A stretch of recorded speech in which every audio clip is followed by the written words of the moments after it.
ജീവിച്ചിരിക്കുമ്പോൾ ഒരു മനുഷ്യനെ പറ്റി നല്ലത് പറയിപ്പിക്കാൻ വലിയ പാടാണ്.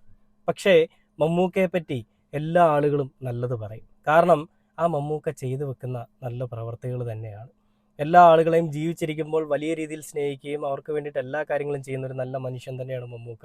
ആ മമ്മൂക്ക ശ്രീനിവാസന്റെ മകൻ ഇങ്ങനെ പറഞ്ഞു എന്ന് പറയുമ്പോൾ വലിയ ആർഭാടത്തിന് വേണ്ടിയിട്ട് ഞാൻ വലിയ മറ്റേതാണെന്ന് കാണിക്കാനൊന്നും അദ്ദേഹം അഭിനയിക്കുകയോ അല്ലെ പറയുകയൊന്നും ചെയ്തില്ല. അദ്ദേഹം പറഞ്ഞത് എനിക്ക് 500 രൂപ ആദ്യമായിട്ട് തന്നത് ശ്രീനിവാസനാണെന്നാണ്.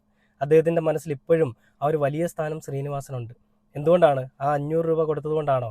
ആ 500 രൂപ എന്ന് പറയുന്നൊരു പ്രതിഫലം അന്നത്തെ കാലത്ത് വലിയൊരു കാശാണ്.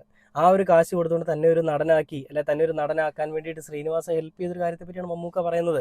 അപ്പം ഇതൊന്നും മനസ്സിലാക്കാത്ത കുറച്ച് മണ്ടന്മാരാണ് വന്നിരുന്നുകൊണ്ട് ശ്രീനിവാസനെയും മമ്മൂട്ടിയും മോഹൻലാലിനെയും എല്ലാവരെയും വെച്ചുകൊണ്ട് കള്ളത്തരങ്ങളും വൃത്തികേടുകളും പറയുന്നത്. നമ്മൾ കാണുന്നത് ശ്രീനിവാസനെ പോലെയുള്ള, മമ്മൂട്ടിയെ പോലെയുള്ള, ഈ അശോകൻ ബാലൻ